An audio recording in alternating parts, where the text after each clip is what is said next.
Chapter 29. I couldn't concentrate on anything all day. I'd checked on my emails after church, but there was nothing. There was still no signal from Iris either. "You need to get some fresh air," said Mum. It'll make your sore throat better." "You can bring in the sheep from the bottom field," said Dad. "I need to check on those lame ones again." I unclipped Kip, our young sheepdog. He was a bit fresh and keen when Dad first got him. Some friends with young children had visited once, and Kip had rounded them all up into one of the barns. But he mostly rounded up the sheep now, or the chickens, to get them into the chicken shed. Kip and I headed down the valley towards the village. The ground was boggy underfoot. Deep tyre tracks had ground into the mud on the gateways. I splashed through the puddles, the water almost coming over the top of my boots. Kip was already ahead of me, racing towards the sheep at the far end of the field.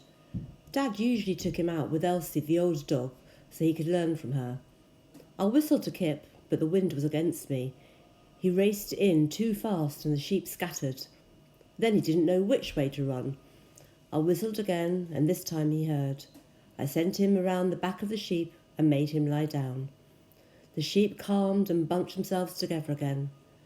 Then I whistled for him to bring them on slowly. He was good at it too, going one way, then the other, moving them forward. He trotted swiftly, his belly low. His eyes never left the sheep. Dad said that it was an old hunting instinct of wolves that had been bred into border collies. It always amazed me to think of behaviour so hardwired into their system that it was actually part of them, inseparable.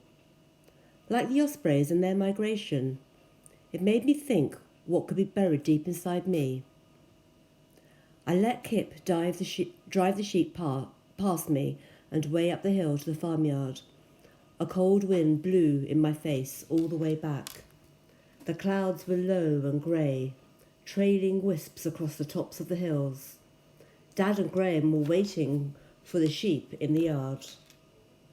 I chained Kip back up into his kennel and added more straw and a handful of dog biscuits and sneaked back into the kitchen. "I've made tablets," said Mum.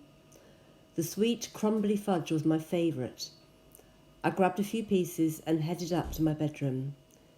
This morning I'd believed that the marabout would find Iris, but now it did seem a bit far-fetched. Mum was probably right. How could they possibly find her in miles and miles of mangrove forest? She could be anywhere.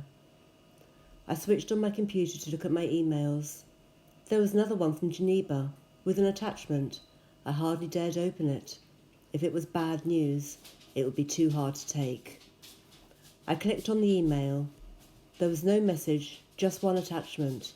I held my breath and opened it. Iris was staring right at me from the screen with her brilliant yellow eyes.